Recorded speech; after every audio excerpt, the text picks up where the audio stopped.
Good morning, everyone. Welcome to our session. I'm sure you're delighted to know that we've color coordinated today on the panel, which was not intentional. I think it looks rather fetching, between us anyway. My name's Ben Wells. I'm the Chief Executive of PTI. We are an independent strategy and technology consultancy. We work exclusively for sports and entertainment venues and organizations. We are here today to talk about partnership excellence. But before we delve into that, and I ask the panel here to introduce themselves, I'd just like to set the scene a little bit from why we're talking about partnerships today. And there's a little bit of a plug here. We've just released a report into the market, which was research conducted over the summer.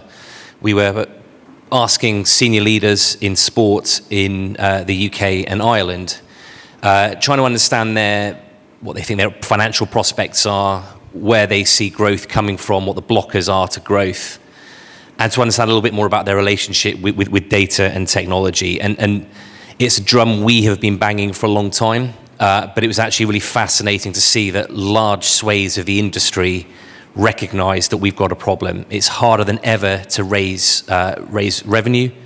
Cost bases are rising. And I think it was interesting hearing Mark talking about, in the previous panel, about generational change and the needs and requirements of Generation Z and Generation A. And we actually finished the report with a plea, not for us, do it for the kids, because that's ultimately what we're talking about here is the legacy of our industry.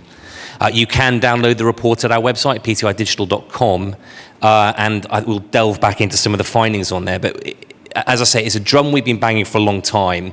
We, as an independent consultancy, firmly believe that we need to reassess our traditional sports commercial model.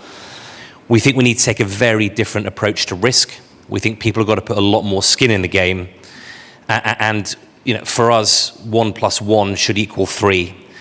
So sport should, I think, take a much more progressive approach to how we think about partnerships. And technology undoubtedly plays a big part in that. But the first step is a human one. It's about shifting mindset around what we are as a business, who our customers are, what they want, how we engage them, and how we commercialize that. And yes, it's maybe a little bit more a case of jam tomorrow rather than jam today, but we are up against a more competitive set for people's time and money than ever. And rather than fighting amongst ourselves, we need to be making sure that we are keeping the share of attention and share of wallet inside the industry. So without further ado, I'm going to ask our panel from left to right to introduce themselves, and we'll kick into the discussion. Perfect. Well, thank you very much for the opportunity to speak today. My name's Leighton Griffiths. I come from the Verizon Business Group. I lead their sports and venue strategy. Basically, our key premise, our key focus areas around connectivity and stadium solutions. Good morning, everyone. Simon Wilson, CTO for Aruba in the UK and Ireland. I've been in technology my entire career and involved in sports and entertainment probably since London 2012. That's when I really first dipped my toe into it. And more recently, Commonwealth Games, Ryder Cups, stadiums such as Tottenham and now Everton. And I'm very happy to be here. And I've just realised this is such a long room, I can't even read my own name on the screen at the end of it. So thank you all for turning up to listen to us. Thank you. Thanks. Hello, everyone. Thank you. My name is Michael Johnston. I'm Business Development Manager for HPE Aruba Networking. I've been specializing in sports entertainment for about 12 years, so I've seen quite a bit of growth. I'm based out of our hospitality organization, and for me, I see hospitality as a slightly more mature version of the sports business that we have today. So, thank you. So I'm going to throw my first question open to you, Leighton. So if we are right that the sports and venue commercial model is under threat and needs a rethink, what is the role of technology in driving that change? I love this question because it's straight in at the deep end, challenging one of the biggest issues that we have as a provider of services into stadiums and venues. Ultimately, we also caused the problem ourselves. So as a Verizon Business Group, we have 120 million subscribers or consumers in the US market, and we're growing across the international market also.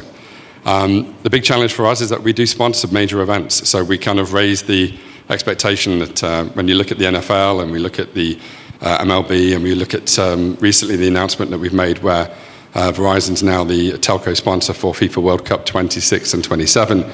These are incredible investments that we're making, but they're very specific investments that we make to deliver very specific outcomes. The problem with that is when you spend a significant amount of money investing in these assets, you want to shout about it. So you make the noise in the industry and you tell the industry that you're investing. What that does is it creates a kind of double-edged sword where we set the expectation within the industry that sponsorship is the way forward. Actually, the sponsorship isn't the way forward for us. It's very much by exception, not the norm.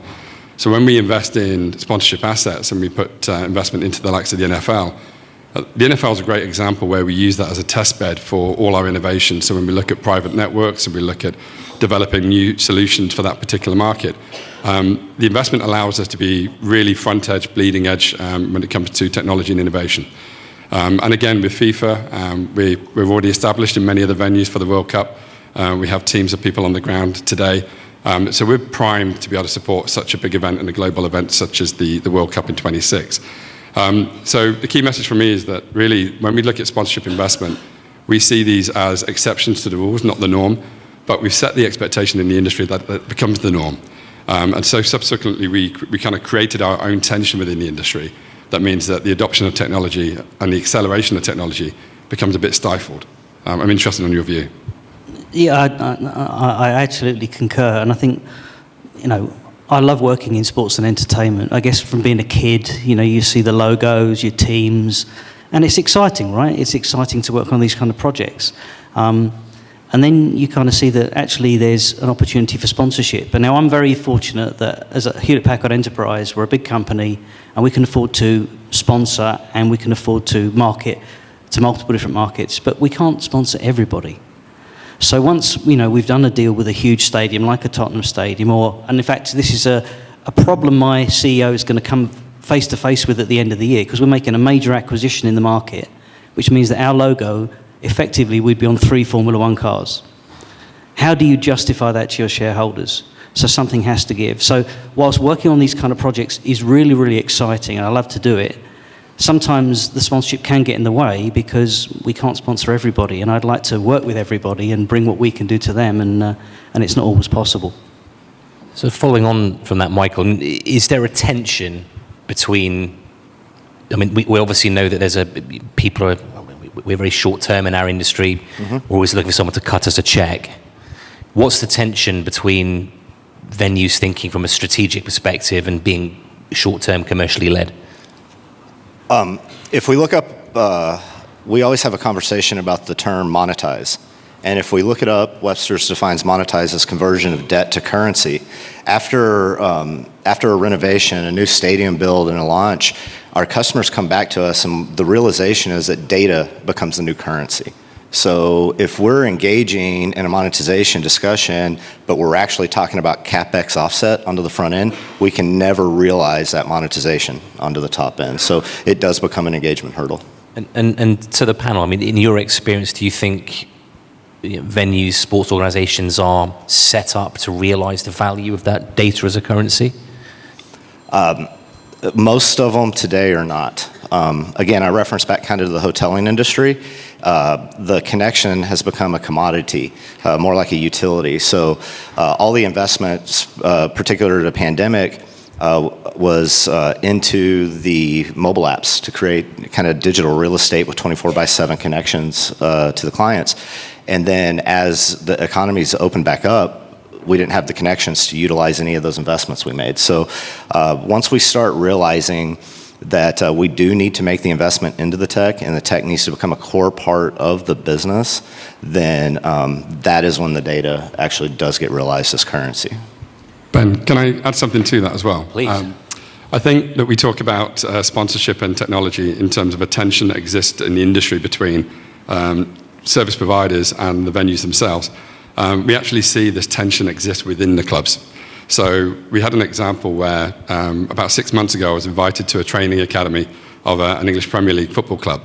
And hosting the day was the head of partnerships and the CTO. I'm sure this resonates with many people in the room when you go to these fantastic places. And we were sat there and we were talking about the technology that we can provide and the benefits that come with that and how we can broaden that ecosystem. And I looked at the kind of CTOs to the right-hand side of the stage as they were presenting to us. And then I looked at the head of partnerships to the left-hand side of the stage. And I asked one question.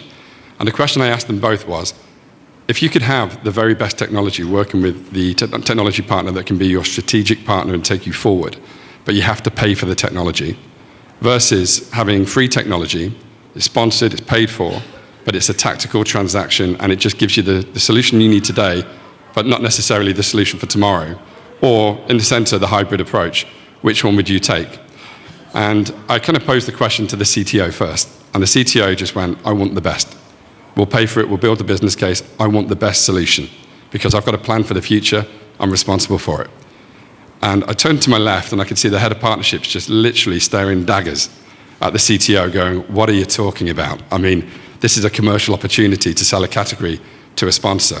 And it was a great kind of question that we raised within their own organization because they didn't have the answers themselves. So we talked about value, we talked about where Verizon and our partners can really bring the value to the table beyond just the technical deployment. But ultimately, they had to go away and have that conversation. So it's not just an industry tension, but it's a tension that exists within organizations, and we just need to be cognizant of that. I was just going to say, it brings us to a very interesting topic, which is partnership. Because you'll see a list of logos of the people that are involved with an organisation. Here are our partners, and the question is, what does that really mean? Does that mean these are the ones that have paid to play, or does this mean that these are the ones that you're having regular meetings with to discover what new technologies are on the truck, what things they've learned through working for organisations in other industries? Because one of the things I find is I learn an awful lot to apply into sports and entertainment or into hospitality by talking to universities, by talking to healthcare, by talking to finance, because a lot of the ideas cross-fertilise. So I think this is where, again, not to name drop too much, but one of the customers I work with on a fairly regular basis is the Mercedes Formula One team. Now, when it comes to money, they have a single-minded view, which is that if it doesn't make the car go faster, they don't spend it. So whenever we're talking to them about an idea, it's couched in, is this going to help them make the car go faster? And I think this year they've needed more help in making the car go faster than perhaps in previous years. But the point is, we couch it in that. But it is a true partnership, even though you'll see the screen come down on the car in the pits, and there's our logo on the back of it. It's a true partnership. The focus is on winning. And yeah, there are some rules around how many times you can use their logo, how many times Lewis can come and do a video for us, those kind of things, right? Those have to be there. But for them, the focus is very much around the partnership, i.e. how does it drive their objectives, make the car go faster, therefore win more championships, versus, here's another logo that can bring some money in that we can put in the kitty that we can spend on helping to make the car go faster. You see what I mean? It's the difference between partners and partnership, I think. Certainly from where we sit in the middle, we see much more often than not that when a technology partnership, whatever you want to call it, is being led by commercials, there's always compromise down the line, and all that glitters is not necessarily gold. And I think it's a human nature thing, but I think it's particularly prevalent in our industry where we're rushing in to do something. We're not necessarily asking the right questions. We don't take the time to design, and then you end up looking over the course of the project. Total cost of ownership is a lot more than we expected. We're not getting the returns that we wanted because it hasn't been integrated. And as I say, going back to our report, I mean, despite the huge sums that people were forecasting to spend in the next 12 months on technology, nearly half have not got a company-wide technology strategy.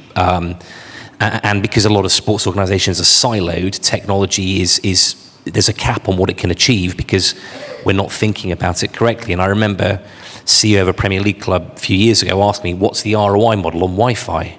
And I said, well, there isn't one.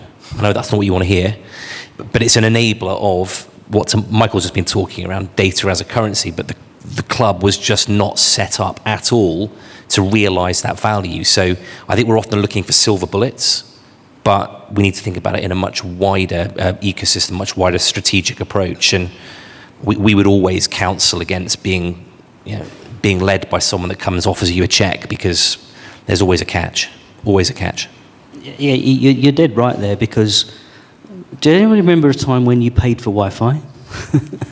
I don't think I can remember that far back. People just don't do that. So the idea that, yeah, we'll install it because it helps the experience at the venue go better, that customers will pay for it, or if they don't want to pay for it, they want to pay a little bit of money, maybe we can get some sponsorship in, somebody can put their logo on a splash page, and that kind of helps pay for it. And there you go, there's a minimal service. People can't say we don't have it. There we go. But technology's changed in venues now. It's no longer, and even Wi-Fi in the bowl is no longer, I would say, optional, because it's so much more integrated in so many of the things that you want to do to deliver a better experience. You know, if 60,000 people turn up at a venue, and 200 or 300 people don't get a great experience, they're going to tell people about it on social media. So the 59,700 people that you did a fantastic job for, that message gets lost. And I'm sure you've seen this in other areas. But it's critical that it's delivered properly, because it's so much more integrated. Like I said, you can't scan a ticket. Most venues now are going cashless. You know, the message just goes out, doesn't it? The only thing you need to bring to our venue is your phone, because that will get you in. It will help you find your seat. It's what you'll use to pay for your, the merchandise in the merchandise store. It'll help you get your pie, your pint, and your other at half time, if there's time. And it's what you'll use to consume valuable content, right? To give you a great experience. So it's no longer optional, and really shouldn't be viewed as such.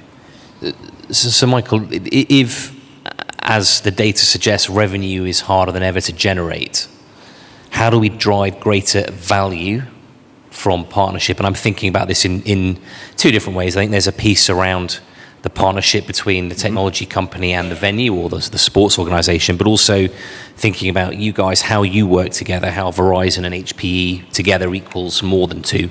Right.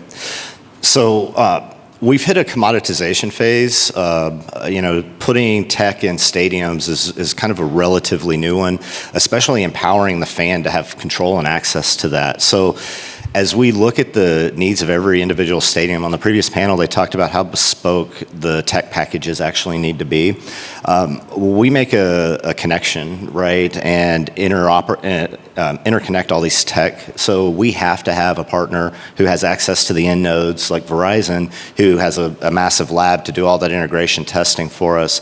And then with the partner, we need to get involved deeply to talk to all parts of the organization. All the IoT stuff on the back end becomes a little complicated to do the integration with.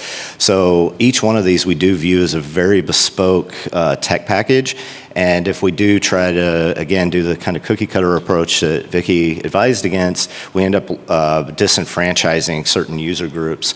The tech has multiple personas. We have kind of the fan facing, but we also have the employee facing. And I think that's probably kind of the most overlooked part. As we're talking the changes of the broadcast TV industry, we've always had these siloed, purpose-built networks that are all now coming into converging onto the network. And the fan-facing Wi-Fi gets a lot of attention, but if the current record's around 30 gig on that, but we're putting hundreds of terabytes onto the wire now to accommodate the live broadcasting feeds and the new protocols to accommodate that. So that becomes conversations with all the broadcast and then all the IoT onto the back end. And ultimately, our studies have shown that fan experience kind of boils down to empowerment. When kind of think of the Uber versus taxi thought, I can see them coming, I can monitor my path, make recommendations and changes, and that's really at the end of the day what we want the tech package to do, is empower the employees, empower the managers, and empower the fans to customize that experience. And that is definitely not a cookie cutter approach. And the final point on this is, if you're opening a new stadium, it may be a once in a 25-year period that your club's going to be able to do that, if not longer, hundreds of years on some of them. We've hit a phase now to where we've launched hundreds, so we know similar to the packages that you're going to go on, so that helps us be a little bit more of a reliable partner, because we've just come out of one deployment. For example, we're gearing up for the next Super Bowl, so we'll have lots and lots of lessons learned there that we're able to then share with everybody. Can I? Oh, sorry, I was just going to jump in on the back. Do you want to? You carry on. Please, thank you. So polite, so British. Yes, indeed. Well, of course. You reminded me of something really, really important when we're talking about partnerships, and that's the partnership between your partners. So us as a essentially providing the networking capability within the venues, we're kind of like in the center, the spider in the middle of the web, and we have to connect everybody. So you might choose any one of a dozen different security camera vendors. You might have a different mixing desk for the AV. You might choose a different in-stadium public address system. The turnstiles, the POS terminals, they could be from a variety of different vendors. So when we think about partnership, and certainly this is something that was brought home to us really crystal clear when working on the new Tottenham Stadium, again, back in 2017, 2018, still fresh in my mind, is that the requirement for the partners to be partnered together and work as a community for your common good, essentially, was really, really important. I think it's one of the things that Sanjeev and the team down at Tottenham did very well, was getting all the partners together so that there weren't silos, There was a no-blame culture. If a turnstile wasn't working with one of our switches, well, we figured it out, right? There wasn't any of that blame. And that got us to the end game, the end result, much quicker, and indeed for the ongoing maintenance of the project. I think that's one of the reasons why, and I will hand over to you, is we like working with people like Verizon, because we're experts in our field. We're not experts in all the other partners' fields. And I think that's where, when you have an overarching partner like a Verizon, for instance, that helps bring it together. Can you feel the love in the room right now? But it's, well, I realised I was going to set you up so nicely there just halfway through what I was saying, and I was trying to tone it down a little bit, make you look so big-headed. No, it's appreciated. So I think just kind of balancing on the points just made, one of the key things that we bring to the table as Verizon when it comes to partnerships is the experience. So in the US, we've recognized that the technology evolution has really kind of progressed maybe 10 years ago. It's a different kind of position where we are today in Europe and international. What that's given us is a significant wealth of experience and understanding the complexities of deploying technology in these complex RF environments. It's not straightforward, but we've got teams of dedicated resources that are in stadiums and venues each and every day. And I mentioned the FIFA World Cup, so we have we have pretty much teams embedded within all the over 75 stadiums in the US, especially within the 10 stadiums that are going to be dominant stadiums for the FIFA World Cup. Another example is a Hard Rock, where a multi-purpose stadium that's now supporting Formula One, ATP tennis. So we're not just deploying technology as a one-off technology deployment, but we're looking at how that technology has to evolve over time to support multi-purpose events. And one point I just want to pick up on, actually, that Simon referred to, this siloed technology partnership. We obviously talk about the benefits of working in partnership, but it's worth noting the consequences of not working in partnership. So recently I was invited to another EPL team they were invited by an agency to come and talk to them about looking at basically adopting a number of categories within their technology portfolio.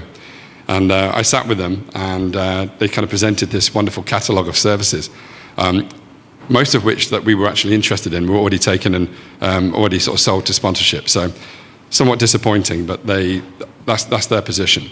And what was left were the scraps of the smaller point-based solutions that actually Verizon and ourselves, we wouldn't typically want to kind of spend a great deal of time with. And so what that meant, that from a Verizon standpoint, we looked at this kind of complex, fragmented, siloed ecosystem and actually thought, this is a red flag for us. We don't actually want to get involved in this deal. Now, for a company that specializes in connectivity and solutions for venues, you would think that we'd be knocking on the doors. And we do want to work with as many venues as we can, but it has to be the right type of venue that recognizes the value that we as a partnership can bring, both the experience, but also how we can help them on the journey and develop a longer-term roadmap, not just a transaction. If it's a transaction, we're less interested. If it's a roadmap and a partnership, then we'll welcome that opportunity to have that conversation. Actually, you reminded something. So just seeing Vicky up on the stage earlier, I remember one of the very early conversations, I was talking to the chief executive for Everton. And one of the things that struck me was the different approach, the different thought process. They fully understood that they were going to be moving from a ground that had tremendous amount of history to a different location, and it's been well documented in the press how some of the fans are really not keen on that idea. So part of the mission was absolutely, this was a family club. Football is the primary product. They don't see it as a product, they see it as a birthright, So bringing people on for that. So in other words, their objectives as a family club was to, how do we bring everybody along with the journey? And also, frankly, how do we also pay for this new stadium, right? Because they needed to monetize some of those things without destroying what they saw as being core to Everton. So it was really interesting to see Vicky on stage. Yeah. So the message here is ultimately is moving away. I mean, you used a phrase when we were chatting earlier on. Sponsorship is the enemy of goodwill, which I thought is a brilliant manifesto title. I think that's a little bit of an exaggeration, but it can be. Yeah, it can be. I mean, I'll give you an example. We have a very good relationship with one of our customers, and I wanted them to join me on the panel session, a while ago, and I wanted to do it. He wanted to do it. It was a great exposure for us. It was great exposure for our partner, but the sponsorship team got involved. And suddenly, was this one of the 5 he's allowed to do as part of the contract, In other words, you kind of get tied up in these things. The goodwill, we both wanted to do something that would benefit both organisations, suddenly got mired in process, and that's not. I don't think that's always a good thing, right? So this comes back to the point around, this is not really about technology. It's about starting with a mindset shift and recognizing that the old ways of doing things, people aren't just going to cut a check. How do we engage technology companies, and actually I think probably sponsor brands more generally around longer term development partnership and realizing value over a long period of time? Is that right? Yeah, I'd agree with that, and I'm going to jump in again. Apologies for referencing North America again, but with the World Cup, we have 120 million plus consumers that we have on our network, and one of the things that we've been working with in the European market is recognizing both clubs and countries that are going to be going to North America in 25, 26, 28. So some of the major events that are going to be happening over the next sort of 3-4 years. We have the World Club Cup Championships starting in 2025. Big debate as to whether it's a good thing or not, but that aside, it's an environment that we can really help activate for clubs who are looking to expand their fan base in those particular regions. So much so that when we've spoken to some European clubs in Italy and Spain, actually those clubs that are qualifying or have qualified for the club champs, they recognize the value that we can bring, not just an experience in enabling them to have a connectivity journey, but actually beyond the connectivity, what relationship can they have with an organization like Verizon and Aruba that can actually expose their brands in the North American market and help them grow their fan base as well. So there's much more value to be had by working with established brands like Verizon, Aruba, that goes beyond the technology as well. It's about the experience, the network that we have, and the business opportunity that we can open up for clubs and venues. So when you would set that against, for example, the advertising equivalent in terms of what you would have to spend to acquire that customer data, which is something we don't really think about very much, why try and reinvent the wheel when you can work with someone with an established customer base? Yeah, and it goes beyond just the ability for us to connect a club or a venue with a consumer. We have, as an organisation, the experience on this panel, the experience within our organisations of working across those multiple verticals allows us to actually not just expose fans and expose the clubs to new fans, but actually new markets and new brands. So we've done a lot of work about looking at identifying brands that sit within our kind of customer portfolio that would actually be interested in working with some of the venues that we're working with. And a lot of that was born out of a conversation that I had with some of the sports agencies in London. So actually, I spent a lot of time with the agencies asking the question, what is it that the brands are looking for in stadium and venues? Because ultimately our connectivity is what serves those sponsors and the fans. And the feedback we had was there's 2 things that the brands are looking at right now. One is around digitalization. So how can a brand kind of not just have the LED activation or static activation in the venue, but how can we create a digital activation in the venue that goes beyond the stadium itself and continues that journey after they've left the venue? So digital activation is becoming key for brands.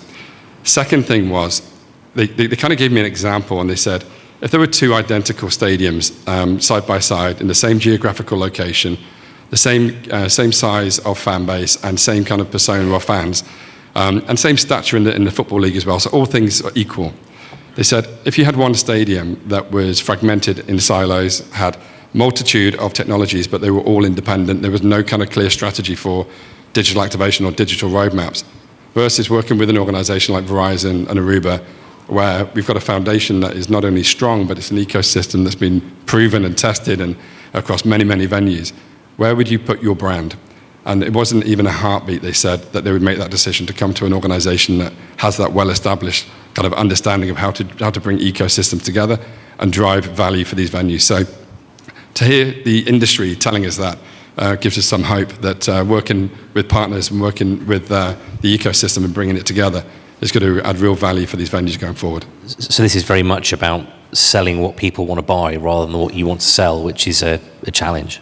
It's beyond the transaction. It's beyond, if it's a transaction and it's a technical transaction, then yeah, absolutely we can look at it. But ultimately what we're looking for is how can we add value to how can we add value to a stadium and a venue that goes beyond the technology? Because we have the experience, we have the partnership ecosystem, sometimes it feels undervalued, but when you have a venue that gets it, and to your point, when you get a venue that understands the value of data as a currency, then the conversation just continues. Yeah, Leighton, we've had this conversation a couple of times. As networking providers, we often start discussing the connection first. And what's changed recently, I think it's the preparation for AI hitting the network, is now our conversations aren't necessarily about providing the connection, it's about storing data and creating data pools that ultimately lead to analytics. And I'm not talking the fan-facing, I'm talking the actual operations of the facility. Are we maximizing the real estate to its best? And that does hit bottom line very, very quickly. And you've done some numbers on this, but when we start looking at information that way, it doesn't take a whole lot of per cap spend to start justifying the ROIs. So that's turning that conversation around into a long-term data discussion, I think is the key of how we engage these days. And then all the tech from that is just pools of data feeding that kind of larger agenda. So, question for you, Michael. So HP and Verizon both operate in a lot of sectors, and actually Vicky mentioned some of them earlier on the earlier panel, which was a nice tee up in the hospitality area. And none of these sectors expect you guys to come with the technology and a big pile of cash. So why is sports expectation different, and how do we help sport move towards the mindset of some of these other sectors that you guys operate in? I think we can learn a lot of lessons from the hoteling industry, right? They have a lot of the same use cases. When you check in, that's a ticketing system. All the maintenance, the parking, all that stuff, they've had to do these integrations, and it's a lot more competitive of an industry. So they haven't had the luxury to kind of sit back. They've had to be extremely proactive in it. And if you look at the maturity today, if you go into a kind of a modern renovated hotel, your mobile phone's your passport. It can control your entry into the room, it can control the blinds, it can control the television, and that's the level of empowerment that the younger generation really does want. We're back to those guys again, aren't we? Yes. Well, not just those guys. I mean, I'll give you an example from recently from the Ryder Cup. One of their goals was to make sure that the experience for people on the course was as good as those people sitting at home. Now you think, wow, that's a really radical thing to think about. But the reality is, if you think about golf as a sport, when you're sitting watching it on TV, it's cut from a headlight, a highlight to a highlight to a highlight. You cut from someone driving the ball to someone sinking a putt to someone getting out of a bunker. You don't see all I'm going to trudge in a big crowd of people all the way down a wet fairway in the rain to get to the next point where I still can't see because I'm not one of the tallest guys around, right? So that's a big deal. And when I'm looking across thinking, well, who is that player over there, right? It's not, I mean, for me personally, it's quite difficult to see, but I'm sure for most people it is. So their goal was, well, how do we use technology to help people get a good experience on the course? How do we tell them where to watch, where the cues are? And that's where you start to get really value out of the data. Mm-hmm. So for instance, you could say, well, I can tell how many people bought hot dogs because I've got a point of sale information, but what you can't necessarily see always is how many people walked up, looked at the queue and walked away again. That information isn't there. So suddenly there's diamonds in the data for sure about that help make decisions as to, well, what technology should we invest in? What's going to give the best fan experience or the best ROI? And hopefully they're both together. Moving forward. One thing I've taken away from today is that you do a lot of work in the Ryder Cup, and I've still not been invited to the Ryder Cup from Aruba. So as a partnership, I think we need to fix that.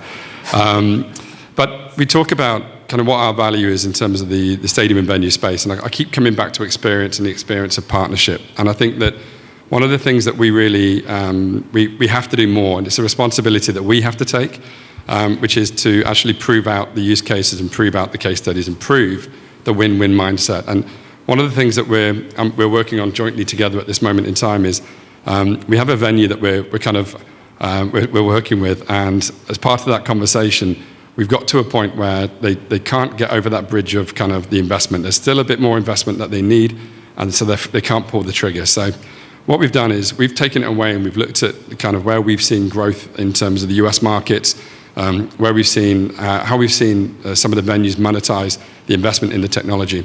And we're pulling together a proposition that allows us to present to the venue effectively a net neutral solution, which basically means that we provide a technology where they pay for it. We also provide the activation of sponsors within the environment. So we provide digital solutions that allow you to actually digitally activate sponsors in venue in a very unique way that becomes viral. It becomes a very kind of commercially driven way.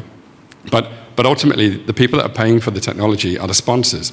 Now, sponsors in the Premier League is significant. So if you're looking at a 1% to 3% uplift on sponsorship to go from an existing environment to a digital environment, sponsors are open to that conversation. And we've had this discussion before with many, many sponsors. So our kind of approach feels like I'm a car manufacturer having to build a garage in order to sell my car. But it feels like if we can prove out the case studies and we can actually get it right, it becomes very repeatable. And I think that we have the experience as partners, but we also have the experience in the industry for many, many years to demonstrate to the industry that there is a way of making this work where everybody wins. I think it's definitely a collaborative approach. I mean, I think it's got to be something where the technology companies and the sports organizations and people like us sitting in the middle, we have to sit down and map this out, because the old ways of doing things have gone. What you've described there is the progressive approach that we sort of set up the session with. And we've got to understand that actually maybe, we're talking about multipliers here rather than the simple cash for rights swap, which sponsorship's always been about. I wouldn't say the old ways have gone, by the way. I had a really great experience. They're going. Well, I'd like to think so, but I had a great experience about 3-4 months ago where I was talking to a Serie A team, and I think we had the call on the Monday or the Tuesday, and we were talking through what their aspirations were for technology. And they were talking about some of the use cases and some of the case studies that we had. So they'd done their homework, and I felt like I'd qualified this to the point where it was worth the flight over on the Thursday to go and meet with the team. So we'd qualified the opportunity, jumped on a flight, went to Italy. I won't say where in Italy, but out of respect for the club. And we sat down and we walked into the head office, and we were having a conversation about the kind of the normal day. How was your flight? How was your journey? Let's grab a coffee. And I grabbed a coffee. And before I sat down with my coffee, they were trying to sell me shirt sponsorship, back of shirt sponsorship, sleeve sponsorship. And within 5 minutes, it was the conversation led to a pure commercial discussion. And I felt like I'd completely missed the conversation that happened on the previous Monday or Tuesday, because I kind of had to bring them back into the room and say, this conversation was very clearly non-commercial. This was around your technical roadmap, your technical aspirations, your ambitions. And you could just see the people in the room looking at me like food, like they wanted checks. They wanted us to write out checks. That was probably the shortest meeting I've had this year. And I think 45 minutes later, I was sat in like a cafe, and I put a call into a friend of mine and said, any chance you can arrange a meeting with another club nearby? I went to that club at 2 o'clock in the afternoon. Thankfully, they can make some more use of my time. And I sat down with that club in that venue, and they didn't talk about commercial at all. They talked about their aspirations. They talked about their business challenges. They talked about the things that were important to their fans, their operational staff, some of the biggest challenges that they're having around compliance. And that conversation has now kind of spawned itself into a progressive conversation that we're now working with, and we're now kind of looking at how we can further develop that organization. So has the world changed and moved forward? I don't think so, but there is a light at the end of the tunnel when you see organizations just down the road that are thinking in a more business outcome-driven mindset rather than a commercially led mindset. Katie, I think we've probably got 5 minutes left. Is that about right? Happy to open up to the floor for any questions for this esteemed panel of guests. Well, while they figure out if there's a question, I've got a question for the audience, actually. We've heard a lot this morning about how sporting venues are becoming multi-event venues, or becoming more multi-event venues. You know, so it's not just football stadium, it's hospitality, it's concerts, it's exhibitions, it's all those kind of things. So you've got new competition in the marketplace. Those traditional venues that would have said, no, this is our business. We do conferences, you know, we do boxing, we do this, right? My question is how many people in the audience are from locations where sport would not be considered the primary function? Do we have some people that are coming the other way? Yeah. There's a few hands in the middle there. Because this is interesting, right? Because it's a two-way street. You know, you do other things in a sporting venue, but equally there are some venues that are now thinking, well, actually, there are sports, darts being a classic one, right? That there isn't a typical darts venue, is there? Well, perhaps the pub, maybe, but it's very interesting feedback. Thank you. I mean, I think the biggest challenge that we see sitting in the middle is you know, too many organizations seeing technology investment as a cost center rather than a growth driver. And when we talk about growth driver, we're talking about not only revenue generation, but also how can this make my business more efficient? We find this an awful lot that there's a lack of process, everything's very manual. You talk about compliance later, and that gives you massive issues with that. And the answer to the problem is you know, more people. And it was interesting, as coming back to the report we've just published, that you know, a large proportion of the respondents did not see technology as driving efficiencies in the business, yet a huge number were predicting increase in headcount in the next year. And for me, that's just completely the wrong way around. So for me, that's a big piece, is actually saying, okay, can we move the debate around technology? And I think, you know, there are too few organizations with CTOs, commercially minded CTOs, sitting on the top table. I think that's a big challenge. But if we can start thinking about how technology is viewed as a growth driver rather than oh Jesus, what's the capex requirement this year, and you know, can we afford to do it? My challenge is always, can you afford not to do it? And I think that's an interesting place maybe to leave off, unless you guys have any more points you'd like to make. As we talk about data being the future, I like to kind of rationalize it like this. Have we ever met that person that said they got into Bitcoin too early? Right, so there is where we're at with it, there is no regret in trying to adopt a digital-first, data-first strategy. So we've got to store it before we can mine it, and then mine it before we can monetize it. So we need multi-years of data in order to do that. So yeah, let's start with that kind of data-first storage conversation. Simon, any final thoughts, or Leighton? Well, my only comment would be to kind of close out. Firstly, thank you for your time. I appreciate it's a long time to be sat there listening to us, but my final comment would be engage early, ask the question. We have a significant amount of experience as our two organizations, but we typically, more often than not, are brought in quite late into the conversation around strategy. We have a wealth of experience within our businesses, so therefore, if there are conversations to be had about connectivity, solutions, engage early. We're more than happy to have that conversation. Yeah, absolutely, and certainly the most interesting part of my job is when I get to have conversations around art of the possible, and where do we go next? Okay, this is the problem you need to solve today, but let's get that solved, then where do we go next? And that's the conversation I like to have, so. Well, thanks everyone for listening, yes, we're just sitting over here if anyone wants to catch up with us and chat any further for the rest of the day. Thanks very much. Thank you.